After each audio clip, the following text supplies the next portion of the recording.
Hi, this is Gautam. For this episode, we are going to look at a non-fiction classic, The Blind Watchmaker by Richard Dawkins. This book was first published in the year 1986, and when this book came out, 30th anniversary edition, Richard Dawkins writes a preface in 2006, and he says that he really hasn't gone through much editing in the book because what has happened in the subsequent years after 1986 has only strengthened the concept of evolution.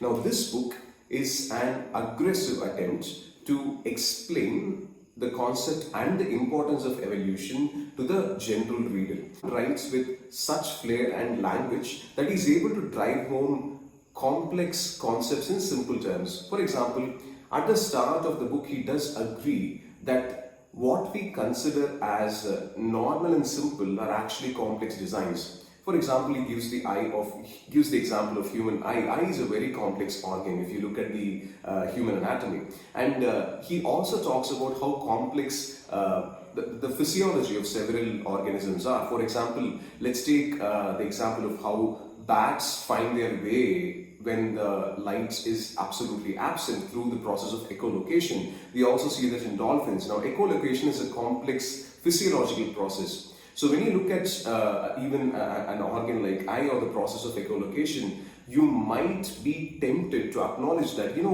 these level of complex designs cannot be arrived at by nature, and maybe there was a creator. But that is where Richard Dawkins comes in, and he says that no, it is very much feasible that you can arrive at these complex designs through the process of natural selection.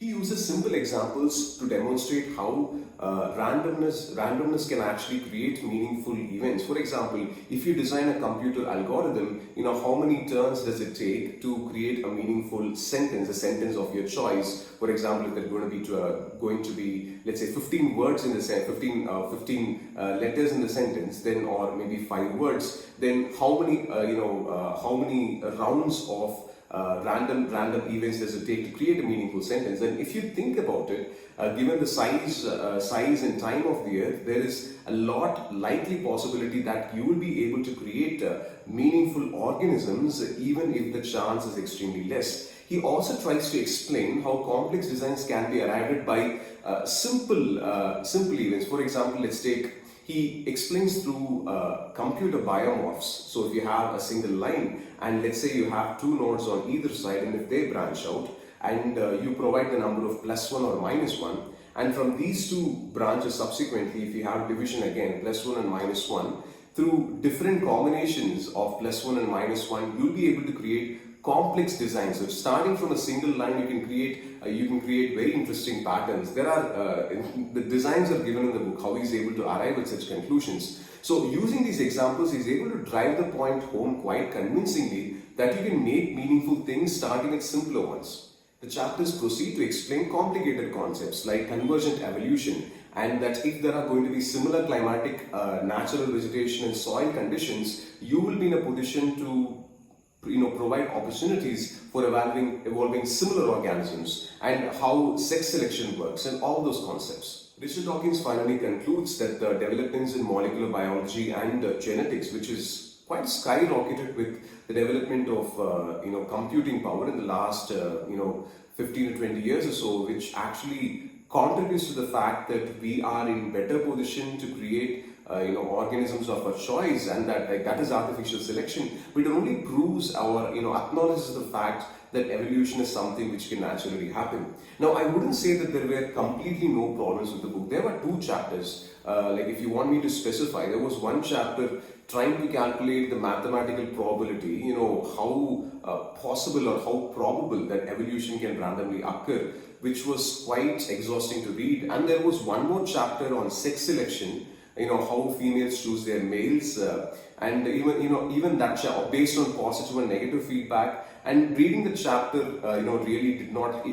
Those 2 chapters did not have the natural flow which the other chapters had.